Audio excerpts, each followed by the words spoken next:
So I wasn't originally going to make a video about this. Everybody's already covering this injury enough as it is. And of course, Mavs fans, well, their hearts are in the sewer right now. But when I originally started this channel, it was about Kyrie Irving. He's my favorite player in the league right now. I mean, SGA is pretty close to taking that spot. But I mean, I've always been weak for the players with the incredible handles. When I was growing up, it was Allen Iverson, and then Kyrie took over. Damn, bro, like I'm just sad. I'm not even a Mavericks fan like that, but I just love the game of basketball and I love all the players and what they have to offer. And seeing Kyrie go down like this at the age of 32, I mean, it makes me feel like Derrick Rose, you know what I'm saying? It makes me feel like he might not be the same again, especially when it's a player like that relies so much on their explosiveness, their agility, their ability to switch directions really, really quickly, stop on a dime, all those things. That's a lot of pressure and wear and tear on the knees. And I mean, Kyrie's already came back from one knee surgery in that same knee, his patella tendon. I mean, it didn't take him out of the series. Clearly, everybody remembers that game-winning shot. Irving and Curry, one-on-one. Irving puts it up. It's good! Kyrie Irving from downtown! But that's where it started, and this is the second time he's injuring that same knee. So he did come back, but it obviously was extremely aggravated after that point. And then he also played the Olympics, and he did a bunch of extra things after the season ended. He had screws in it and everything. But I was pleasantly surprised by him going on live the other day. I didn't expect that to happen, considering he just had this injury. I know his mind must be going through all kinds of things. It's very easy to become depressed. It's very easy to just withdraw and just want to go in a cave or something like that. But he was on live. He was talking to the fans.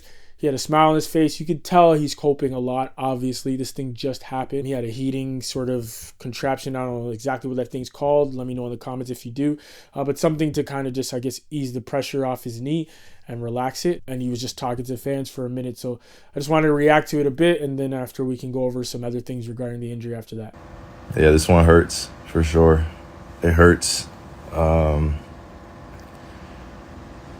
It's painful to deal with this, at this point. But at the same time, how I've been built, not only by my bloodline, but just how I've been building myself over the last few years, dealing with pain and suffering is just as important as dealing with all the positivity and things that go on and the happiness that you want.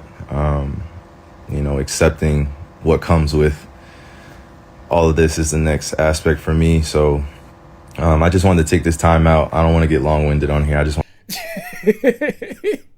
Kyrie says he doesn't want to get long-winded, but this live is 15 minutes long. So I don't know what he's talking about. But y'all don't worry. I'm going to fast forward a bit. It hasn't been 48 hours since I tore my ACL, but, the recovery process already started, mentally, spiritually, emotionally. So just wanted to let you guys know I'm okay, and I will be okay moving forward. It does suck a lot. I ain't gonna lie to you guys. It's, this one stings for sure. I did want to give a shout out to all those that have dealt with traumatic injuries before in their lives and have recovered or, tried to come back and be a voice or be a leader of empowerment. It's not easy sitting up all day in the bed and recovering and, thinking about the what ifs and what could have possibly went this way or that way. In my past, this is from my younger generation, my older generation too. In my past, when I dealt with injuries, I didn't talk and I didn't vocalize how I was feeling. And I didn't tell people how I was feeling. And I think that's what led to a lot of people misunderstanding me too. That's just it. There's an advantage to having an injury before. I don't think there's a physical advantage per se, because his knees are definitely not as strong as they were before he got these injuries. But the advantage is mentally, right? He had that injury before. Like he said, he was in a deep, dark place. He'd probably withdraw himself from everybody. He probably wouldn't be on live right now just right after the injury like that. Mentally, he's a lot more equipped to deal with like the negative thoughts that are going to come his way, maybe the negative press that might come his way. He's a lot more mentally prepared and equipped to deal with that stuff. So that is a positive, having injury before. And like you said, to the younger athletes and just to anybody in general, like if you're playing a professional sport, injuries are a part of sports. Yeah, it's tough. But at the same time, I put it in its proper context. and proper perspective. I gave it all this season. Was giving it all. Starting in the summertime after we lost in the finals. It's been a lot of change that's happened very quickly over the last month and some change. Like, you tell me, name a professional athlete who has never gotten an injury. Doesn't exist, right? So if you're playing a sport at that level, at that high of a level, and you're pushing your body to the limits every single day like that, an injury is bound to happen. It's not if, it's just when, right? And so mentally, hearing from people like that and seeing them recover helps a lot. Even Derrick Rose, after the second knee injury, he still came back, and he was in the league for a good couple of years. He was never at the level he was, obviously, but he was there for a good couple of years. Luckily for Kyrie, at least, he's got a championship already. You know what I'm saying? He's been playing amazing. I'm sure he wanted another championship. But since the Luka trade, I mean, that shit might have been sailed. He's 32 years old. He'll go down in history as the best skilled player to ever play the game, in my opinion, and a lot of yours, I'm sure. And I mean, he's highly touted, highly respected amongst his peers and amongst fans all over the world. So, I mean, yeah, I hope he fully recovers. I hope we can see the same Kyrie that we've seen before. But even if we don't, I mean, he sounds mentally like he's prepared to handle whatever comes his way, and he has a strong faith. So whether it's playing ball at the same level he's been doing in the past, or whether it's another iteration of Kyrie's game, I think he'll be all right mentally in the future.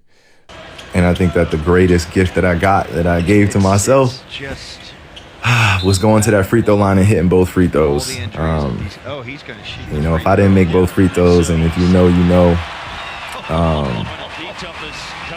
if I didn't make those free throws, I would have been pissed all year. You guys have no idea. Like, I would have been pissed. So I'm glad and grateful that I was, resilient enough and strong enough to go up there and make my free throws, because I know that meant something not only for me, but for all those out there that were, worried. And, I know you guys were feeling for me, so thank you guys.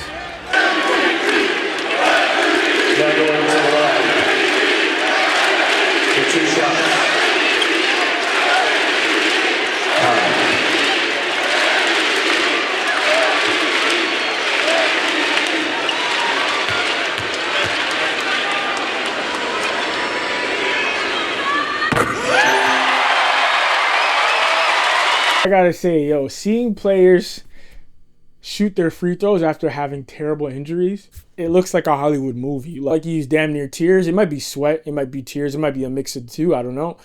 But bro, unless you don't have a heart, seeing something like this will definitely pull on those heartstrings, you feel me? And yeah, he just showed a lot of strength to even do that. Takes you back to Klay Thompson. Klay Thompson, when us Raptors won our championship, you feel me? And Klay Thompson tore his ACL, and he came back in the game and he was trying to still play on it. Clearly the adrenaline was super high, and of course all injuries aren't the same, so depending on where it happened, it might not hurt as bad. I've heard stories where people tear an ACL and not really feel it until later on, so it depends on that, But of course, as we spoke about, remember, Kyrie injured his patella on that same knee. He had screws in it and everything, and he missed time for that. So now he tore the ACL. So that's the other ligament that's attached to the same knee. So already that knee was weak already as it is. And the way he plays, so violently planting on the ground, so violently crossing and shifting direction every time, like, those knees are always fighting for their lives, for real. So it's honestly amazing that he's been able to play it this well at such a high clip regardless, and he came back without any fear. Because a lot of times you're scared to put pressure on the leg, you're scared to do this, you're scared to do that, and because of that mental limitation that gets put on you when you have a really bad injury, So he was able to come back and play like it never happened, and I just hope and pray that he's able to do that again. But what do y'all think in the comments below? Y'all like Kyrie as much as me? Are y'all big fans? You think he's going to be able to come back and be as good as he is at this age of 32? You think maybe it's unlikely? I don't know. Leave a comment. Let me know what you think. And until next time. Leave a comment. Let me know what you think. Please like, share, and subscribe as usual. And until next time. Thank you, guys. Tribe, if you just dropped twisty fingers in the chat, all you guys right now, I want to let you know this is tighter than the DNA strand.